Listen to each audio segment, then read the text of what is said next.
من القرآن قد خصك الرحمن. تو گویا کوئی بھی کام ہو اس سے پہلے تیاری کا کرنا، اور تیاری میں دو چیزیں آتی ہیں، نمبر 1 ذہنی تیاری اور نمبر 2 عملی تیاری. ذہنی تیاری میں کیا چیزیں شامل ہیں کہ آپ اپنی سوچ کو، اپنے دھیان کو، اپنے احساسات کو، اپنے جذبات کو اس طرف موڑنا شروع کریں، ایسے اسباب اور ایسے حالات سے گزریں کہ جس سے آپ ذہنی طور پر اس چیز کے کرنے کے لیے فوکس ہو جائیں.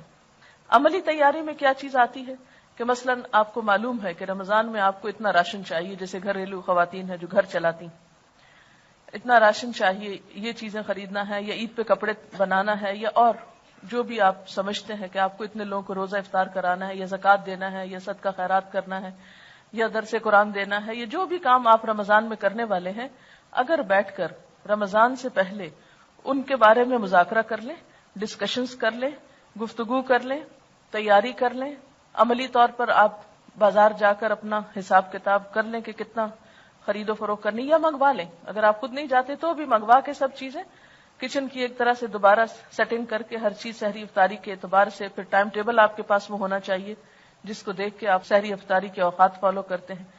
پھر اسی طرح اگر آپ کو کہیں اور تراویح پڑھنے کے لیے جانا ہے تو سواری کا ارینجمنٹ، یہ کس کے ساتھ جانا ہے، یہ کس کو اور ساتھ میں لانا ہے، یہ ساری چیزیں رمضان سے پہلے ایک ایک کر کے جن کا ابھی میں ذکر کروں گی، ان کو عملی طور پر بھی تیار کر کے رکھ لیں اپنے پاس. اس سے آسانی یہ ہوگی کہ جب کام شروع ہوگا تو آپ رائٹ اوے کام ڈے 1 سے شروع کر دیں گے، اور اگر آپ تیار نہیں ہوں گے تو پہلا عشرہ تو آپ کا صرف سوچ بنانے میں گزر جائے گا کہ اچھا رمضان آیا. یہ باتیں میں اپنے تجربے سے کر رہی ہوں. مجھے فرسٹ ٹائم جب عمرے پر جانا تھا، رمضان میں ہی جانا تھا، تو کتابوں میں تو بہت دفعہ عمرے کے بارے میں پڑھا تھا، لیکن میں اس وقت تعلیم کی حالت میں تھی اور لمبا سفر ایک کر رہی تھی کئی مہینے سے تحقیق کے سلسلے میں. تو اردن میں آ کے ہمیں جانا تھا، اردن سے ہمیں جانا تھا، تو مجھے لالچ یہ تھی کہ کیوں نہ کچھ اسکالرز سے مل لیا جائے. ایک عالم کے پاس سے اٹھتے تو دوسرے کے پاس، دوسرے سے تیسرے، ہمارا دن انہی سوچوں اور انہی مشغلوں میں گزر جاتا، یا لائبریریاں یا عالم. بہت نیک کام تھا، لیکن جو نفل عبادت بھی یعنی عمرہ ہم کرنے جا رہے تھے اس کے لیے میں ذہنی طور پر اپنے آپ کو تیار ہی نہیں کیا. لہذا نتیجہ یہ ہوا کہ جب فائنل ہو گیا، پہلے تو سیٹ کا بھی کچھ مسئلہ تھا کہ آخری عشرے میں سیٹس بہت مشکل ہوتی، اس کی طے نہیں ہو رہا تھا، تو وہ پھر ہاف ہارٹیڈلی انسان تیاری کرتا نا. جب وہ ہو گئی تو اچانک مجھے جانا پڑا. مجھے یاد ہے میرے پاس تو احرام کے لیے پراپر چادر ہی نہیں ہے، اور مجھے اور کیا کرنا ہے. اور جس وقت میں جا رہی تھی تو میں، جسے کہتے ہیں نا کہ روحانی طور پر پوری طرح ان نہیں تھی، میں وہ لائبریریوں اور کتابوں اور استادوں میں کھوئی ہوئی تھی. تو اگرچہ آپ پڑھ رہے ہیں، اس وقت تعلیم حاصل کر رہے ہیں، آپ بھی روز قرآن پڑھ رہے ہیں، سبق یاد کر رہے ہیں، ٹیسٹ دے رہے ہیں، یہ کر رہے ہیں، وہ کر رہے ہیں، یہ سب بڑے نیک کام ہے اپنی جگہ. یا اسی طرح گھر میں کچھ اور دنیا داری کے کام کر رہے ہیں، اچھا ہے، کسی کی خدمت، کچھ بھی آپ مباح کاموں میں ہیں. لیکن ان سب چیزوں کے باوجود آپ کو تھوڑا سا ٹائم ضرور نکالنا ہے جس میں بیٹھ کر آپ اپنے آپ کو چیک کریں کہ میں نے کیا ذہنی اور عملی تیاری کر لی ہے یا نہیں کی. اب اس میں آپ دیکھیے کہ انشاءاللہ آپ کو اس سیٹرڈے کو چھٹی دے رہے ہیں عملی تیاری کے لیے، کہ آپ لوگ گھر میں اپنی مثلاً اگر آپ نے تلاوت کرنی ہے تو کس قرآن پاک سے کرنی ہے، اور دعاؤں کی کتابیں پڑھنی ہے تو کون سی پڑھنی ہے اور کس اوقات میں، اور ان کو رکھنا کہاں ہے. کیونکہ میں اگر اپنی چیز صحیح جگہ پر نہ رکھوں تو میرے پاس اتنا کم ٹائم ہوتا ہے کہ وہ چیز مس ہو جاتی ہے، کیونکہ مجھے ایک مشین کی طرح چلنا پڑتا ہے بعض اوقات. اب یہ ہوتا ہے کہ میں دعائیں جہاں تک پڑھتی ہوں اس میں ساتھ نشانی رکھتی ہوں. اگر کوئی اور آ کے میری کتاب اٹھا لے اور نشانی ہلا دے تو مجھے ایک اپسیٹ سی میں ہو جاتی ہوں کہ وہ روٹین میں خلل آ گیا. وہ یعنی وہ ہوتا ہے نا، اندر ایک سسٹم آپ کے سیٹ ہے، اگر وہ ہل جائے تو تھوڑا سا وہ روحانی کیفیت میں بھی فرق آتا ہے. تو اب یہ نہیں کہ جیسے ایک کتاب ہے اور گھر والے سارے اس کو پڑھ رہے ہیں اخبار کی طرح، جیسے ایک اخبار آتا ہے نا تو سارے گھر والے اس کو چھین جھپٹ رہے ہوتے ہیں. تو آپ بھی اگر ایک دعاؤں کا کارڈ ہے یا ایک کتاب ہے تو وہ سارا گھر اسی کو پڑھ رہا ہے، اور عین افطاری کے وقت دعائیں مانگتے وقت چھینا جھپٹی ہو رہی، مجھے دے دو، بس کرو، تم اتنی لمبا کر دیا. اس سے کیا ہوگا؟ آپ کی روحانی کیفیت میں فرق ہوگا. ٹھیک ہے، آپ اپنا دے دیجئے کسی کو اور آپ اپنے ہاتھ سے لکھ کے رکھ لیجئے یا اپنے سینے میں لکھ کے رکھ لیجئے، اور ان چیزوں کو آپ ترتیب سے. پھر اسی طرح یعنی اس سیٹرڈے کی چھٹی کو انشاءاللہ تعالی اور پھر 7 سنڈے 2 دن آپ کو مل جائیں گے. تو جو تو خواتین ہیں ان کے تو بہت سارے کام ہیں. لڑکیاں بھی آپ کیا کریں, گھر والوں کو صرف اپنی تیاری نہیں کریں, گھر والوں کو بھی مینٹلی تیار کریں اور ان کے لیے بھی ایسی چیزیں تیار رکھیں. ایک چھوٹا سا کارڈ لے لیں, اور میں عموماً کیا کرتی ہوں, جو شادی وادی کے کارڈ آتے ہیں نا وہ اتنے مہنگے ہوتے ہیں عام طور پر, اور اس کے ایک سائڈ پہ کچھ چھوٹی سی بات لکھی ہوتی ہے, دوسری سائڈ خالی ہوتی, پھینکتے ہوئے بھی دل نہیں کرتا, جمع کر کے بھی بے وجہ کا جنگ اکٹھا ہو جاتا ہے. تو میں ہمیشہ اس کی بیک سائڈ کو اس طرح کی اپنے ذہنی طور پر جو باتیں مجھے کرنی ہوتی ہیں ان کو لکھ کے سامنے رکھ لیتی ہوں.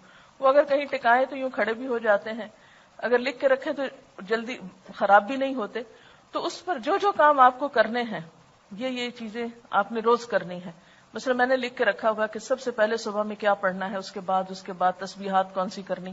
حالانکہ مجھے پتا ہے یہ کرنی ہے, لیکن پھر بھی میں کاموں کے پریشر میں بعض اوقات بھولنے لگتی ہوں. تو میں وہ کارڈ مجھے یاد دلاتا ہے کہ آج میں نے یہ کام نہیں کیا. جس طرح آپ کو ایک چیک لسٹ دی گئی تھی, اسی طرح آپ کو یہ کارڈ جو ہے جائزہ کارڈ, اس کا نام آپ رکھ سکتے ہیں اپنے لیے, یعنی اپنا سیلف انالیسس کے لیے, کہ مثلا اگر آپ نے اپنے اوپر کچھ نفل باندھے ہوئے ہیں یا کچھ ذکر خاص کرنا ہے آپ کو, خاص سے مراد مسنون ہی ہے, وظیفہ مراد نہیں ہے کہ 1000 دفعہ کچھ, 1,00,000 دفعہ کچھ پڑھنا ہے, تو ان سب کے یعنی ترتیب بار اپنے چیزیں لکھ کر رکھ لیں.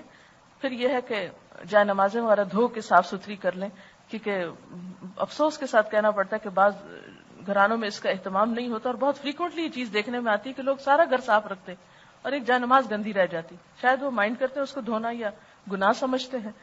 تو عبادت میں لطف کے لیے کیا ہے, تھوڑا سا گھر کی صفائی کو بھی دیکھ لیں, کچن کی صفائی, گھر کی صفائی, اپنے بیڈ کی, کمرے کی, جہاں آپ کو عبادت کرنی ہے, جہاں پڑھنا ہے, کتابوں کی شیلف کی, الماری کی, یعنی ہر ایک چیز جو ہے بالکل ترتیب سے کر لیں.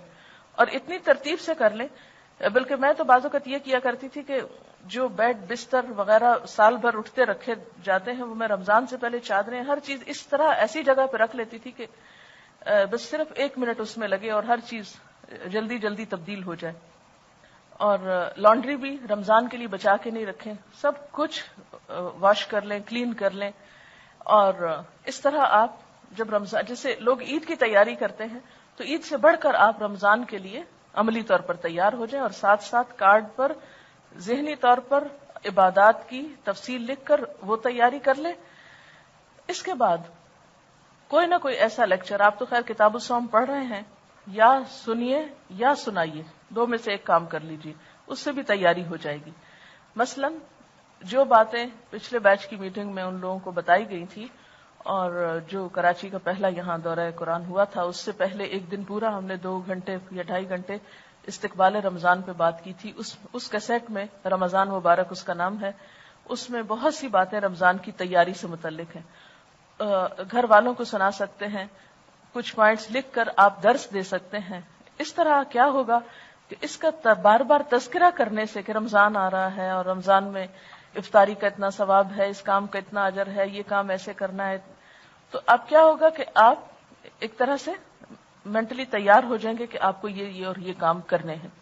ایک ہم چھوٹا سا وہ بروشر سا بنا رہے ہیں انشاءاللہ تعالی, اس میں بھی چھوٹی سی چیک لسٹ آخر پہ دی ہوئی ہے تاکہ اپنے آپ کو دیکھ سکیں, لیکن وہ ہم عام لوگوں کے لیے دے رہے ہیں. آپ اسٹوڈنٹس کے لیے تھوڑا سا اس سے آگے وہ ہونا چاہیے. اسی طرح یہ کچھ مثلا دعائیں ہیں, جیسے چاند دیکھ کر کیا دعا پڑھنی چاہیے, یہ آپ کو پہلے سے یاد ہونی چاہیے, یا کہاں پر ہے, یا گھر والوں کو یاد کرا دیں, اگر خود یاد ہے تو دوسروں پہ صدقہ کریں. پھر اسی طرح لیلۃ القدر کی دعا جو ہے وہ آپ کو زبانی آنی بھی چاہیے. ایک کام آپ اور کر سکتے ہیں اگر اللہ آپ کو توفیق دے, کہ ایک چارٹ پیپر اگر گھر میں لے کے رکھ لیں, اور چھوٹی چھوٹی اسٹرپس کاٹ کے اپنی فریج کے اوپر یا ڈائننگ ہال میں جہاں کہیں زیادہ لوگ جمع ہوتے ہیں, کیونکہ ساری افطاری میں ہی گھر میں عام طور پر لوگ اکٹھے ہوتے ہیں, تو ایسی کسی بھی جگہ پر جہاں آپ دیوار خراب نہ کریں, تو وہ کچھ بھی دعا اس طرح کی لکھ کے لگا دیں, تاکہ جب وہ بیٹھیں گھر والے, مثلا افطار کی دعائیں جو ہیں مسنون دعائیں ہیں, ذهب الظمأ وابتلت العروق وثبت الاجر انشاءاللہ, یہ مسنون دعا ہے, لیکن عموماً ہمارے معاشرے میں اس کا رواج نہیں ہے پڑھنے کا. اسی طرح اگر آپ کسی کے ہاں افطار کرتے ہیں تو ان کے لیے جو دعا ہے وہ, پھر اسی طرح ایک اور دعا بھی جو ہے افطار کی, لیکن سحری کی کوئی خاص دعا جو ہے کسی حدیث سے ثابت نہیں ہے اور نہ ہی کوئی مسنون ہے. وہ بسم اللہ سے شروع کر کے آپ کھانا کھانے کے اینڈ کی دعا جو ہے وہ پڑھ سکتے ہیں. پھر اسی طرح عید کے دن کی جو دعا ہے وہ آپ پڑھ سکتے ہیں. اللہم انا نسألک عیشۃ نقیۃ ومیتۃ سویۃ. یہ ورقہ ہم انشاءاللہ اویلیبل کر دیں گے. اس میں ہوگی، ہم چاہتے تو تھے اس کو پراپر شیپ دیں، لیکن ابھی اس سال اگر اتنا ہی ہو کہ یہ صرف یاد دہانی کے لیے کاغذ آپ کے لیے اویلیبل ہو تو یہ بھی کافی ہے. اور ان دعاؤں کو صرف یہاں سے دیکھ کے کون کون ورقہ پڑے گا، یہ ورقہ صرف اس لیے کہ آپ اس سے لے کے کسی اور چیز پر کارڈ پہ یا کہیں لکھ کے گھر میں نمایاں جگہ پہ لگا دیں اور دوسروں کو بھی متوجہ کریں. اور دوسروں کے سر پہ سوار ہونے کی ضرورت نہیں، اور نہ انہیں تاکید بار بار کرنے کی. بات یہ ہے کہ جب آپ خود سنجیدہ ہوں گے، جب آپ خود یکسوئی اور خشوع کے ساتھ دیکھ کے دعا مانگ رہے ہوں گے، پڑھ رہے ہوں گے، تو جو دیکھنے والے ہیں وہ دیکھ کے سبق لیتے ہیں. ایک چیز جو انسانوں کی بہت کمزوری ہے اور وہ ہے نقالی، چاہے اچھی ہو چاہے بری ہو. اور اللہ تعالیٰ نے بیسیکلی اس لیے رکھی کہ انسان کچھ سیکھ سکے. اگر آپ دیکھیں گے تو یہ کمزوری بچوں میں بھی بہت ہوتی ہے. خود نہیں کام کریں گے، اگر کوئی مثلا خود کھانا نہیں کھائیں گے تو دیکھیں گے کوئی کھا رہا ہے تو فوراً کھانے لگیں گے. ہر وہ کام کرنے کی کوشش کریں گے جو کوئی دوسرا کر رہا ہو.